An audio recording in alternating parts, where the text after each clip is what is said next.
Hello दोस्तों, मैं दिनेश चौधरी आप सभी का स्वागत करता हूं आपके अपने YouTube channel PSCY DC sir. इस चैनल पर हमने निशुल्क शिक्षा की शुरुआत की और फिर आप सभी के बेस को मजबूत करने के लिए जीके संजीवनी के नाम से एक नई सीरीज हमने शुरू की। शायद हम आप सब लोगों को इस बात का महत्व समझाने में असफल रहे कि ल्यूसेंट की किताब और हमारे जो 4 बेसिक सब्जेक्ट होते हैं, इतिहास, भूगोल, संविधान और अर्थव्यवस्था, या और साथ में मध्य प्रदेश, ये कितने ज्यादा महत्वपूर्ण होते हैं किसी भी एग्जाम को पास करने के लिए। खैर कोई बात नहीं, इस सीरीज में हमने अभी मध्यकाल को शुरू किया था और कल तक हमने हुमायूं पढ़ा है, हुमायूं का बेटा अकबर। अब अकबर को आज हम पढ़ने वाले हैं। चलिए शुरू करते हैं। सबसे पहले भगवान श्री गणेश का नाम लेकर श्री गणेशाय नमः बोलते हुए और मेरे शिक्षक सुरेश पटेल सर को याद करते हुए हम मूल पॉइंट पर आते हैं। कल भी मैंने आपको ये राजाओं के नाम याद करना बताया था। मैंने कहा था कि आप इसको एक छोटी सी कोडिंग से याद कर सकते हैं। बाबर को हमने ब से और हुमायूं को हमने हु से, तो ये शब्द बन गया था बहु। अब बहु जो है वो कैसे बनी, आगे बनी है कैसे, आज सज धज कर, तो आज शब्द हो जाएगा, फिर सज धज हो जाए, सज धज कर क्या बन गई है, औरत बन गई है। ये हमने याद किया था। औरत से औरंगजेब, सज धज कर के शाहजहां, जहांगीर और अकबर। इस तरीके से हमने कोडिंग कर ली छोटी सी याद रहने के लिए, क्योंकि ये तो हमको 2-3 याद रह जाते हैं, लेकिन फिर शाहजहां कभी कभी जहांगीर की जगह पर जहांगीर में इन सब में कंफ्यूज हो जाता है, तो ये कंफ्यूजन ना हो। आज हम अकबर के बारे में पढ़ने वाले हैं। यहाँ भी हमें कुछ कोडिंग के माध्यम से चीजें याद करनी है, लेकिन पहले बेसिक इंट्रोडक्शन पढ़ लें कि ये कब राजा बना, कैसे पैदा हुआ, क्या कहानी थी। आप सबको पता है कि हुमायूं जो है वो चौसा और कन्नौज के या बिलग्राम के युद्ध में, या कन्नौज और बिलग्राम के युद्ध में, इन दोनों युद्धों में हारने के बाद वो निर्वासित हो जाता है।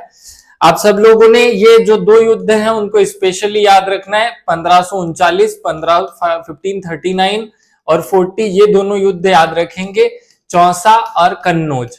ये चौसा और कन्नौज के युद्ध के बाद जब हुमायूं हार जाता है तो वो निर्वासित हो जाता है, अर्थात जंगल जंगल भटकता है। तो निर्वासन में वो 2 राजाओं के यहाँ रहता है, एक ईरान के शाह राजा के यहाँ या ईरान के शाह के यहाँ, और भारत के एक हिंदू राजा या राजपूत राजा जो है वो अमरकोट के राजा वीर साल के यहाँ। तो वीर साल के दरबार में जब उसकी पत्नी को वो छोड़ करके जंगल जंगल भटक रहा होता है, उसी दौरान 1542 में 1542 में अकबर का जन्म होता है। अकबर से आप अक्टूबर याद रख लेंगे तो 15 अक्टूबर 1542 को अकबर का जन्म हुआ। अकबर का जो जन्म है उस समय उसका नाम कुछ और है, या मूल नाम उसका और है। अकबर बाद में उसे उपाधि मिलेगी, तो ये पॉइंट याद रख लेना। 2 अक्टूबर याद रखना, 15 अक्टूबर याद रखना, कहीं कहीं पर 15 अक्टूबर मिलेगा क्योंकि बाबरनामा और जो शाहनामा है उसमें 15 अक्टूबर की तारीख है, बाकी इतिहासकार 2 अक्टूबर को मानते हैं। तो आप दोनों याद रख लेना। 15 अक्टूबर हमको बेसिक याद रह जाएगी, गांधी जयंती से 2 अक्टूबर याद रह जाएगा। हुमायूं के प्रवास काल के दौरान अमरकोट के राजा वीरसाल के यहाँ इसका जन्म हुआ। बैरम खां जो कि एक बहुत अच्छा व्यक्ति है, इसकी देखरेख में पंजाब के गुरदासपुर याद रख लेना, क्योंकि बैरम खां इसका गुरु भी है, और उस गुरदासपुर में ही गुरु की इच्छा से कालानौर नाम की जगह पर या करनाल नाम की जगह पर इसका राज्याभिषेक कराया जाएगा। अब राज्याभिषेक की भी तारीख याद रख लो, बड़ी अच्छी है। 14 फरवरी को हम वैलेंटाइन डे मनाते हैं, तो बस वही 14 फरवरी को ये मजनू टाइप का जो राजा है, क्योंकि अब ये रंगीला राजा टाइप का बनने वाला है, बहुत सारी शादियां, बहुत सारा कुछ, हरम में इसके 5000 स्त्रियां रहेगी।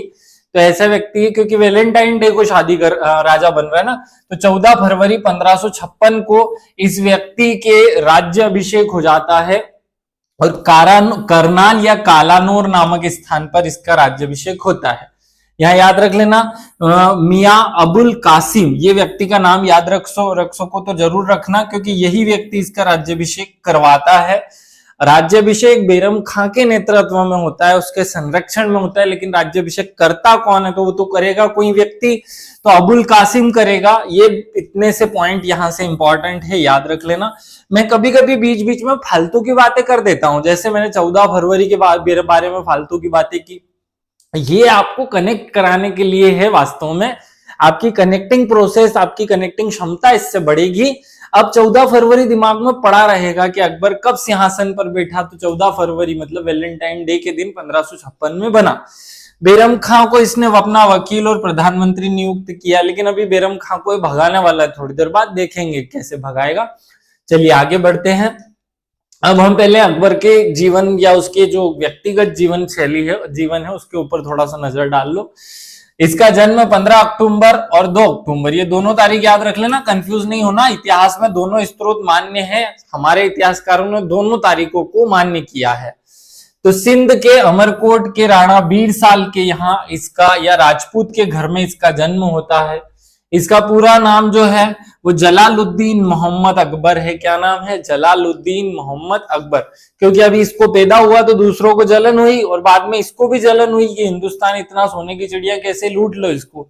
तो इस जलालुद्दीन ने जलन के कारण जलालुद्दीन नाम पड़ गया। हुमायूं जो है वो इसके पिता है, और हामिदा बानो बेगम जो है वो इनकी माता है। राज्याभिषेक हमने याद कर ही लिया, 14 फरवरी वैलेंटाइन डे को 1556 में पंजाब के कालानूर या गुरदासपुर में इसके गुरु बेरम खां के संरक्षण में इसने राज्याभिषेक हुआ। इसका प्रधानमंत्री कौन है? बेरम खां है। इसको शिक्षा, तो एकमात्र अनपढ़ मुगल शासक। ये पॉइंट बहुत महत्वपूर्ण है, क्योंकि ये बिहार पीसीएस जैसे एग्जाम में पूछ लिया कि मुगल काल का सबसे अनपढ़ राजा कौन, या एकमात्र अनपढ़ राजा कौन था। तो ये वैसे तो एसएससी सीजीएल टाइप की वन लाइनर फैक्ट एग्जाम का प्रश्न है, लेकिन आजकल कहीं भी पूछा जाता है, याद रखना। ये एकमात्र अनपढ़ राजा है मुगल शासकों में, बाकी सारे राजा पढ़े लिखे हैं, लेकिन ये मुगल शासकों में एकमात्र जो राजा है अकबर, ये अनपढ़ राजा है, याद रख लेना। आगे बढ़ते हैं। इसकी जीवनी कहाँ लिखी हुई है? अकबरनामा के नाम से जानी जाती है, जिसकी रचना किसने की थी? अबुल फजल ने की थी। किसने की थी? अबुल फजल ने की थी। तो अबुल फजल ने अकबरनामा लिखा। अकबरनामा जो है वो 3 भागों में विभक्त है, याद रखना। इसके 3 भाग हैं, और इसके तीसरे भाग को ही आईने अकबरी कहा जाता है। आईने अकबरी कोई अलग से किताब नहीं है, उसको भी अबुल फजल ने ही लिखा है, लेकिन अकबरनामा के 3 हिस्से हैं, जिसमें तीसरे हिस्से को आईने अकबरी कहा जाता है। ये महत्वपूर्ण बात है कि मौत कैसे होगी। तो पेचिस नाम की जो बीमारी होती है ना, पेचिस नामक बीमारी से 1605 में, कब? 1605 में अकबर की मृत्यु हो जाएगी। कहां पे होगी? आगरा के निकट सिकंदरा में। अब ये सिकंदरा जो है वो इसी द्वारा बनाई गई जगह है, सिकंदरा की स्थापना ये करेगा। अकबर को उसकी मृत्यु के पश्चात अर्श आशियान, ये शब्द इंपॉर्टेंट है, याद रख लेना। अर्श आशियान अर्थात स्वर्ग में रहने वाला की उपाधि दी जाती है। बड़ी सिंपल से हमने 5-6 बातें अकबर के बारे में कर ली। कुछ फैक्ट अब हमें याद करने जैसे हैं, वो भी याद कर लेते हैं। चलिए याद करते हैं। उससे पहले ये जो बेरम खां है, इसका चैप्टर जरा सा मैं आपको बता दूं। बेरम खां कब आया, कब भगा दिया गया? तो सिंहासन पर बैठते समय अकबर जो है वो एक व्यक्ति की मदद लेता है, और वो व्यक्ति कौन है? आप सबको पता है कि वो व्यक्ति जो है वो बेरम खां है। तो ये बेरम खां जो है उसकी सहायता से 5 नवंबर 1556 को पानीपत का युद्ध भी लड़ता है, जिसे हम पानीपत का द्वितीय युद्ध कहते हैं, क्योंकि पानीपत के पहले युद्ध को इसके दादाजी बाबर ने लड़ा है, वो इब्राहिम लोदी और बाबर के बीच हुआ है। यहाँ पानीपत का द्वितीय युद्ध जो है वो हेमू और अकबर के बीच अर्थात बेरम खां के बीच होगा। तो ये जो हेमू है ये अंतिम हिंदू राजा है, विक्रमादित्य की उपाधि धारण करता है, और उसे भी असली में बेरम खां ही हराता है, नाम केवल अकबर का चल रहा है। अकबर ने अब बेरम खां को टरकाना है, तो बेरम खां को खान बाबा की उपाधि दे दी, क्योंकि छोटा बच्चा था ना, तो 11-12 साल का छोटा बच्चा है, खान बाबा करते रहता है बेरम खां को, तो खान बाबा की उपाधि दे दी। लेकिन खान बाबा से अब 4-5 साल बाद जलन होना शुरू होगी, और खान बाबा को अब मार डालने जाएगा। तो कैसे मारा जाएगा वो समझो। मक्का या हज के लिए भेज दिया जाएगा इनको, लेकिन गुजरात के पाटन के निकट मुबारक खां, क्योंकि ये मुबारकबाद देने गया था हमको कि भैया मुबारक हो, आप जा रहे हो हज, तो मुबारक देने गया, तो मुबारक में ऊपर ही स्वर्ग में ही पहुंचा दिया सीधे। खैर ये जन्नत में जाते हैं, ये स्वर्ग नहीं जाते। तो मुबारक खां लोहानी ने इनकी हत्या कर दी। अब ट्विस्ट यहाँ है कि अकबर को उससे आपत्ति भी नहीं हुई। खैर ये तो सब आंतरिक जो उनकी राजनीति थी वो चल रही थी। मुबारक खां का नाम कैसे याद रखोगे? तो बेरम खां को मुबारक खां, तो बेरम खां मुबारक खां एक दो बार बोलकर देखो। बेरम जो है वो हज करने जा रहा था, इसलिए उसको मुबारक देने गया एक आदमी और मुबारक ही कर दिया उसको, तो मुबारक खां ने इसकी हत्या कर दी, याद रख लेना। अकबर ने बेरम खां की पत्नी, जो कि नाम है जिसका सलीमा बेगम, क्या नाम है? सलीमा बेगम, इनसे विवाह कर लिया उनकी मौत की बाद। मतलब जिसको अभी वो खान बाबा कर रहे थे, उन्हीं से ये शादी कर लेते हैं। और उनके पुत्र जो हैं अब्दुल रहीम, अब याद रखो अब्दुल रहीम खान खाना जो इनसे बड़े हैं, खान खाना की उपाधि दे देगा खुश करने के लिए। तो ठीक है, पापा को किया खान, इनको खाने खाना कह दिया, क्योंकि दो खान हो गए ना उसमें, तो एक तो पापा वाला खान लगाना पड़ेगा। तो खान ए खाना की उपाधि किसको दी गई? अब्दुल रहीम को दी गई। किसको दी गई? अब्दुल रहीम। और अब्दुल रहीम कौन है? ये बेरम खां का बेटा है। याद रख लेना इतनी कहानी। अब अब्दुल खां का तो या बेरम खां का चैप्टर तो हो गया क्लोज। आगे बढ़ते हैं, कुछ फैक्ट्स जो रट्टा मारने हैं। जैसे अकबर के 9 रत्नों के नाम कभी भी पूछ लिए जाते हैं, ये बहुत रैंडम प्रश्न है। मैंने याद करने के लिए एक छोटा सा कोड बनाया हुआ है। कैसे याद करेंगे हम? हमको याद रखना है अभिषेक बच्चन कैसी घड़ी पहनता है? HMT की घड़ी पहनता है। बस इतना सा याद कर लो, ABHMT। अब आपको याद हो तो अकबर HMT की घड़ी पहनता है। आपकी इच्छा हो तो ऐसे याद कर सकते हैं, जैसे आपका मन हो, लेकिन ये कोड में शब्द 5 है। अभिषेक बच्चन HMT की घड़ी पहनता है, ये याद होना चाहिए। तो A से 2 लोगों के नाम, B से 2 लोगों के नाम, H से 1 क्योंकि सेंटर में है, और इन सब से 2-2 लोगों के नाम, मतलब H को केवल 1 करना है। तो है से हकीम हुकाम याद कर लेना, हकीम, हकीम हुकाम याद हो जाएगा। ए से अबुल फजल याद हो जाए, अबुल फजल। और अबुल फजल के बाद एक अ से बहुत अच्छा नाम है, आप लोग याद रखना। अबुल फजल जो है उसी के साथ ये अबुल रहीम खान खाना जो कि बेरम खां का बेटा है, तो इसको भी इसने 9 रत्नों में शामिल कर लिया है। वैसे कोई बहुत विशेष बातें थी नहीं, लेकिन फिर भी आप याद रखेंगे अबुल फजल और अबुल रहीम खान खाना। अबुल रहीम, ये 2 नाम याद रखते तो अबुल और अबुल दोनों एक से जैसा रिपीट हो जाएगा। बी से हो जाएगा बीरबल, बीरबल और भगवान दास, बीरबल और भगवान दास, ठीक है। हकीम हुकाम, मुल्ला 2 प्याजा, मुल्ला 2 प्याजा और मान सिंह याद रख लेना। तानसेन और टोडरमल, तानसेन एंड टोडरमल, टोडरमल, ये बहुत इंपॉर्टेंट लोग हैं। हमने एक छोटा सा कोड बनाया। कोड क्या है? अभिषेक बच्चन HMT की घड़ी पहनता है। तो HMT माने हिंदुस्तान मशीन टूल्स है। ये सबसे बड़ा कारखाना इसका मध्य प्रदेश के बैतूल में है ना। हिंदुस्तान में एक ही कंपनी है हिंदुस्तान मशीन टूल, जो 1 लाख से महंगी घड़ी बनाती है। बड़ी इंपॉर्टेंट है, मुझे घड़ी बहुत पसंद भी है इसकी। तो A for Abul Fazal, A for Abul Fazal और अबुल रहीम खान खाना, बीरबल और भगवान दास। H फॉर एक व्यक्ति आएगा, हकीम हुकाम। M फॉर मुल्ला 2 प्याजा और मानसिंह, टोडरमल और तानसेन। ऐसे 9 लोगों के नाम आपको जुबान पे फटाफट रटे हुए होने चाहिए। हमने रट लिया, आपको याद हो गया होगा। आगे बढ़ते हैं। अब एक ही शॉट में ऐसी ही एक चीज और रट लो। अकबर ने कौन कौन से किले बनाए थे? तो अकबर ने कौन कौन से किले बनाए थे? देखो यहाँ लिख करके देखो, अकबर, अकबर लिखोगे तो यहाँ अ आएगा, और इस अ में अपने आप ये 3 बातें हैं ना, 3 भी तो है इसी में। तो A for Agra, A for Ajmer और A फॉर अटक। क्या नाम है? A for Agra, A for Ajmer और A फॉर अटक। 3 तो अ याद हो गए, जो कि अकबर के इस अ से लिए गए हैं, तो याद हो गया। अब ये क्या लिखा हुआ है? किले। तो किले में एक किले में ये ल लिखा हुआ है ना, तो ल से लाहौर, वो गाना सुना ना, लग दी लाहौर दी। हाँ, तो वैसा ही एक बहुत इंपॉर्टेंट सा पॉइंट हमने याद कर लेना है। एक तो आगरा का किला बनाएगा ये, एक अजमेर का किला बनाएगा ये, फिर एक अटक का किला बनाएगा ये। तो ये 3 किले तो इसने अजमेर, अटक और आगरा के बना दिए।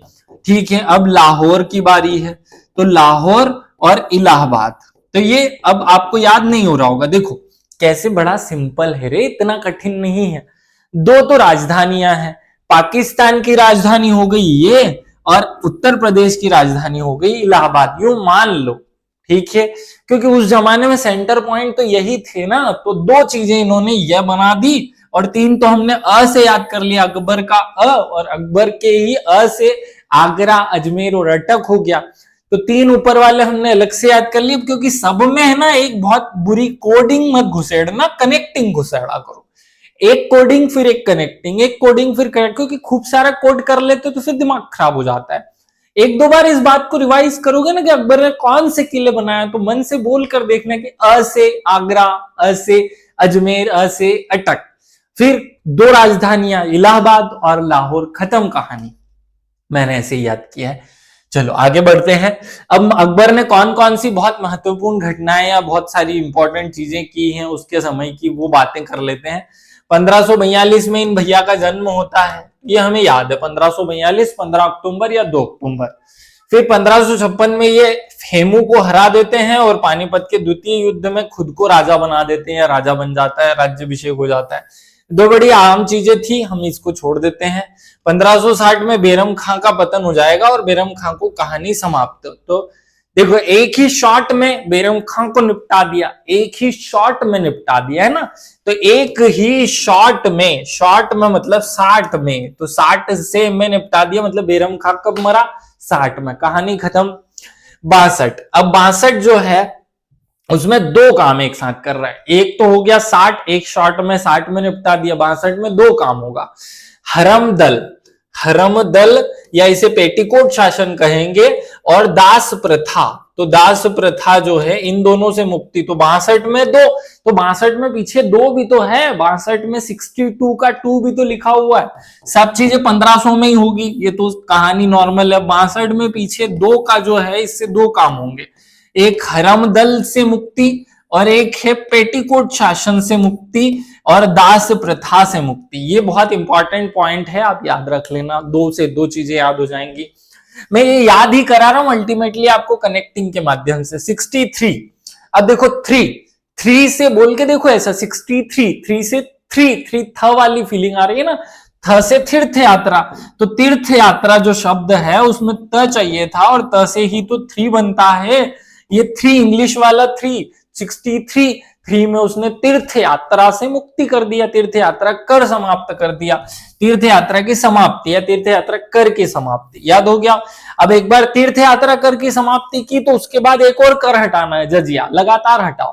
पहले 63, तो 63 में तीर्थ यात्रा कर हो गया होगा याद, तीर्थ यात्रा कर, तो 64 में जजिया कर। तो एक साथ तो ये पॉइंट अपने मन में रख लेना कि दोनों एक साथ है, तीर्थ यात्रा कर एक साल पहले और जजिया कर उसके एक साल जस्ट बाद में, याद हो गया। 67, अब इसके पास 6-7 मनसब थे, कितने थे, 6-7 मनसब थे, जिससे इसने मनसबदारी 6-7 लोगों में बना दी। अभी पूरी तरह मनसबदारी व्यवस्था लागू नहीं हुई है ना, तो मनसबदारी व्यवस्था बनाई कब गई, तो 67 में बनाई गई, याद कर लेना। 1571 में फतेहपुर सीकरी की स्थापना करेगा, फतेहपुर सीकरी की स्थापना करेगा, उसको अपनी राजधानी बनाएगा, बहुत इंपॉर्टेंट है। 1571 कैसे याद करोगे, तो 71 कैसे लिखते हैं, 71 है ना, तो एक जगह से ये हटा करके दूसरी जगह पर ले जाएगा उसे, तो 71 में फतेहपुर सीकरी को अपनी राजधानी बना लेगा। अब आप लोग कमेंट करके बताना कि फतेहपुर सीकरी से पहले इसकी राजधानी क्या थी, जल्दी से कमेंट करके बता देना कि फतेहपुर सीकरी तो इसने 1571 में बनाया, तो उससे पहले इसकी राजधानी क्या थी, ये आप लोग कमेंट करके बताएंगे। अब यहां पर एक बात और ध्यान रखना, मनसबदारी प्रथा आरंभ एक बार फिर से लिखा हुआ है। अभी मैंने 1567 में ये कहा कि मनसबदारी व्यवस्था लागू हो गई। देखो शुरुआत में दो चीजें ऐसी कंफ्यूज करने वाली है, मैं एग्जाम में भी ये कंफ्यूज करेगी, ये बता दूं। हम जब ये पढ़ते हैं कि 10 साला प्रथा प्रणाली चालू कर दी गई, तो यहां भी लिखा हुआ है, और फिर 10 साला प्रणाली लागू कर दी गई, यहां भी लिखा हुआ है। ऐसे ही मनसबदारी प्रथा लागू की गई 67 में भी है और 10 साला प्रथा 73 में भी है।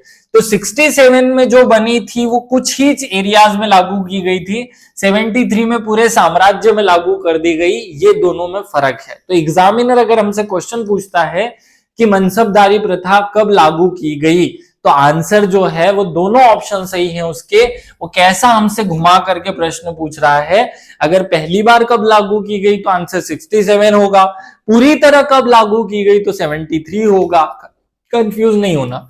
दास प्रथा का प्रारंभ, अब दास प्रथा प्रारंभ की गई फिर से 1574 में।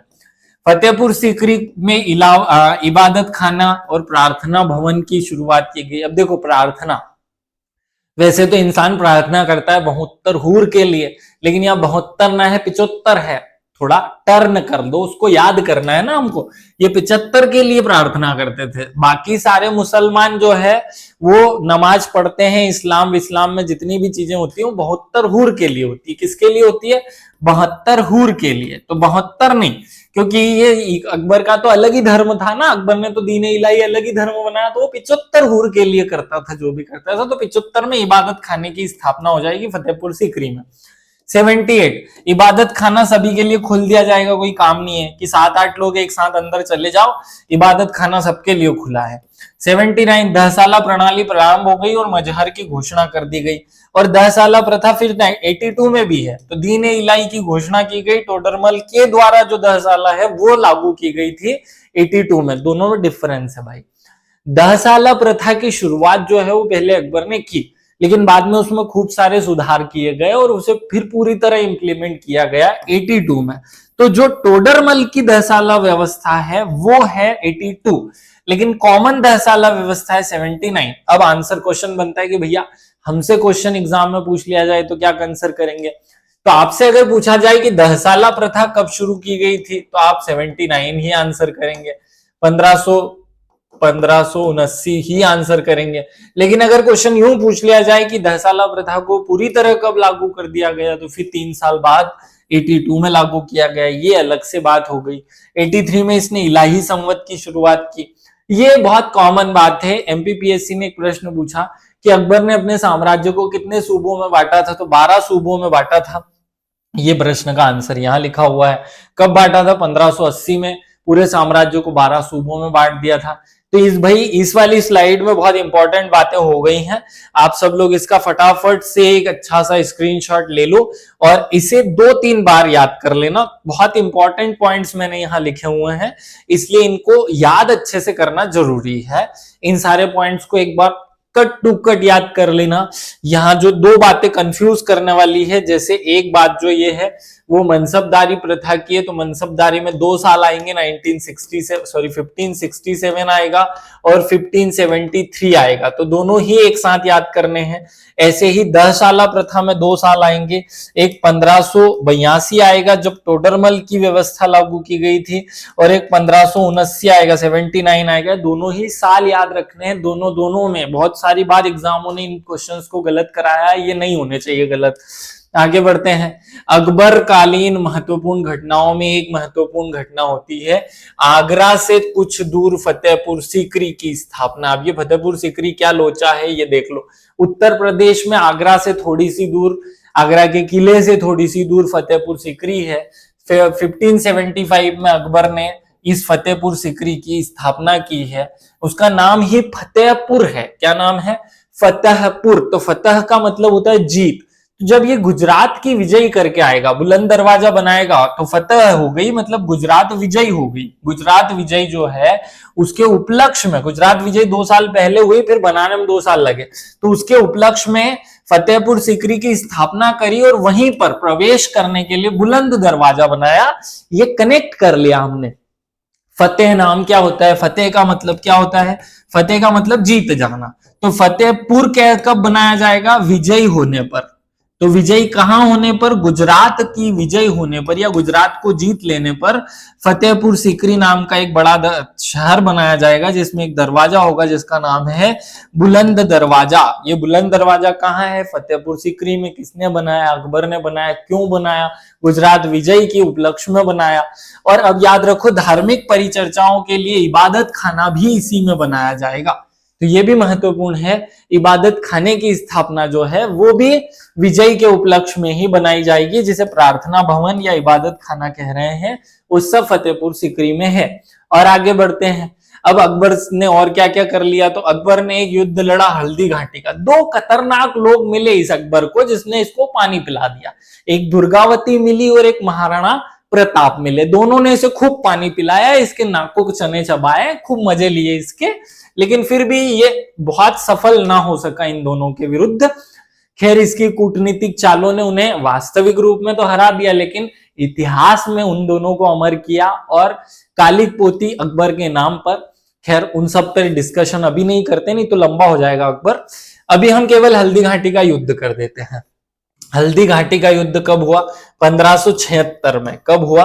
1576 में। अब देखो, हल्दी घाटी, तो हल्दी की जो घाटी है वो उल्टी चलती है। 6 पहले आ जाता है, 7 बाद में आता है, फिर 5 आ जाता है। मतलब अपने हिसाब से कार्यक्रम चल रहा है ना, तो साल याद करने के लिए कैसे याद किया हमने? उल्टा कार्यक्रम चल रहा है। 6, 7 फिर 5 ऐसे आ गया, तो हल्दी आ गई। हल्दी घाटी याद हो गई होगी। हल्दी घाटी किसके किसके बीच में लड़ी गई?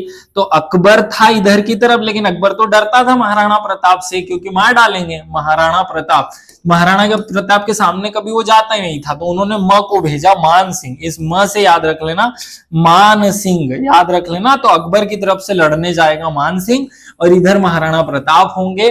तो मेवाड़ के राजा जो है वो मान सिंह को भेज दिया जाएगा। म से मेवाड़, म से मान सिंह और म से महाराणा प्रताप। पूरे पॉइंट्स एक साथ में याद रख लेना। अकबर डरपोक व्यक्ति था, उसको डर लगता था महाराणा प्रताप से। आगे बढ़ो। अब उसने कुछ छोटे मोटे काम किए, वो भी पॉइंट्स याद रख लो। क्या क्या किया उसने? तो सबसे पहला तो गोमांस के भक्षण, मतलब गाय के मांस को खाने पर प्रतिबंध लगा दिया। अकबर ने खलीफा के समान स्वयं को खुतबा पढ़ाया, या स्वयं के खुतबा पढ़ाया। उसने ये कोशिश की कि मैं ही खलीफा हूं, मैं ही अल्लाह हूं। तो ऐसे अकबरनामा में लिखा हुआ है, या अकबरनामा खुद इस बात का वर्णन करता है कि अकबर ने अपने आप को ईश्वर के समक्ष या ईश्वर के रूप में प्रेजेंट किया जनता के सामने। तो अकबर को जब प्रेजेंट किया गया, तो अकबर के नाम से ही खुतबे, अकबर के नाम की ही प्रार्थनाएं लोगों के द्वारा पढ़ी जाने लगी। उसने एक व्यवस्था शुरू की। अब ये यहां से किसी को याद नहीं है ना, इसको थोड़ा रट लेना। जमी बोस, ये क्या है? जैसे हमारे बलबन भैया आए थे, तो उन्होंने सिजदा और पेबोस चलाया था। क्या चलाया था? बलबन ने चलाया था सिजदा और पेबोस। तो ये दो चीजें जैसे उसने चलाई थी, वैसे अकबर ने चलाया जमी बोस। क्या चलाया? राजगद्दी के सामने जमीन चूमो, मतलब राजगद्दी के सामने आ जाओ और लेट करके जमीन को चूम करके अपने राजा को नमस्ते करो, ऐसी व्यवस्था चलाई। और सिजदा आप जैसी उसने चलाई थी, राजा के समक्ष झुक करके अभिवादन करना है, ऐसे ऐसे तरीके से वो होगा जो भी होगा। तो जमी बोस और सिजदा ये किसने चलाया था? ये अकबर ने चलाया था। ये प्रथाएं शुरू की। दरबार में मुख्य सरदारों को पूरी तरह साज सज्जा के साथ में घोड़े पर बैठ करके, जो उसका महल था उसका एक चक्कर रोज लगाना पड़ता था। और इस चक्कर लगाने या प्रतिदिन महल का चक्कर लगाने की प्रथा को कहते थे चौकी और तस्लीम चौकी की प्रथा। याद रखना, एग्जाम में प्रश्न आएंगे ना, किसी से बनेंगे नहीं, तुमसे बनेंगे। तो किसी से ना बने, हमसे बने, वही हमारी विजयी है। तो ये पॉइंट याद रखना कि जमी बोस और सिजदा की प्रथा अकबर ने शुरू की थी। साथ में चौकी, कौन सी व्यवस्था? चौकी और तस्लीम चौकी की प्रथा। तस्लीम चौकी की प्रथा किसने शुरू की थी? तो ये भी अकबर ने शुरू की थी। महत्वपूर्ण पॉइंट है, बहुत ही इंपॉर्टेंट है, याद रख लेना। कम इंपॉर्टेंट होते तो मैं लिखता ही नहीं, बहुत सारी चीजें तो हटा दी मैंने यहां से। सेना में व्याप्त भ्रष्टाचार को रोकने के लिए जो एक जमाने में अलाउद्दीन खिलजी ने किया था घोड़े दागने की प्रथा, वो इसने भी की। घोड़े की दागने और हुलिया लिखने की प्रथा इसने शुरू की। अकबर ने दास प्रथा को समाप्त किया, बीच में चालू भी कर दिया। बहु विवाह को प्रतिबंधित कर दिया। और जो बहु विवाह मतलब बहुत सारे मैरिज खुद ने कर लिए, खुद ने तो 15-20 विवाह कर लिए अलग अलग टाइप के, और खुद ने करने के बाद लोगों के लिए प्रतिबंध लगा दिया। ये कौन सा ज्ञान था भैया? बहु विवाह को प्रतिबंधित कर दिया, बाल विवाह को भी रोक दिया, और बाल विवाह के लिए एक एज डिसाइड की। यहां बहुत इंपॉर्टेंट प्रश्न पूछा जाने वाला है। तो बाल विवाह की एज डिसाइड की उसने 16 वर्ष लड़के के लिए और लड़की के लिए 14 वर्ष। अब कौन देखेगा कि ये विवाह जो है बाल विवाह हुआ कि नहीं? तो तुर्बेक नाम का एक व्यक्ति बनाया। तुर्बेक नाम का एक व्यक्ति या एक पद बनाया कि भाई तुम कुछ नहीं करोगे, तुम लोगों के यहाँ शादी में जाओगे और देखोगे कि लड़के और लड़की की एज वो है जो मैंने बोली है, उससे ज्यादा होगी तो चलेगा, नहीं हो तो रुकवा देना, मारेंगे, दंड देंगे सबको। सती प्रथा को भी प्रतिबंधित कर दिया। तो ये तुर्बेक जो है वो बहुत याद रखना इंपॉर्टेंट पॉइंट है, ये उदाहरण दिए जा सकते हैं। वेश्याओं को नगर से बाहर रहने के लिए आदेशित कर दिया और एक अलग से उसने स्थान बनवा दिया हर एक शहर के बाद, जिसका नाम था शैतानपुरी। क्या नाम रखा? शैतानपुरी। तो शैतानपुरी नगर की स्थापना किसने की थी? अब दिल्ली में आज भी जाओगे तो ये रेड लाइट एरिया बना हुआ मिलेगा आपको, लाहौर में भी है, फतेहपुर सीकरी में भी है, ये रेड लाइट एरिया बन गए बाद में। तो शैतानपुरी जो है वो वेश्याओं के लिए अलग से स्थान बनाए गए। 1601 में अकबर ने अंतिम आक्रमण असीरगढ़ के किले को किया। असीरगढ़ के किले में आक्रमण किया और अकबर ने असीरगढ़ के किले को सोने की चाबियों से, कुंजियों से खोला था। 1605 में इस भाई की मृत्यु हो जाती है, याद रखना। अक्टूबर में पैदा हुआ और अक्टूबर में ही मर गया। अक्टूबर में पेचिस की बीमारी से, कौन सी बीमारी से? पेचिस की बीमारी से, पेचिस की बीमारी से अकबर की मृत्यु हो जाती है 1605 में। ये पॉइंट इंपॉर्टेंट है, याद रख लेना।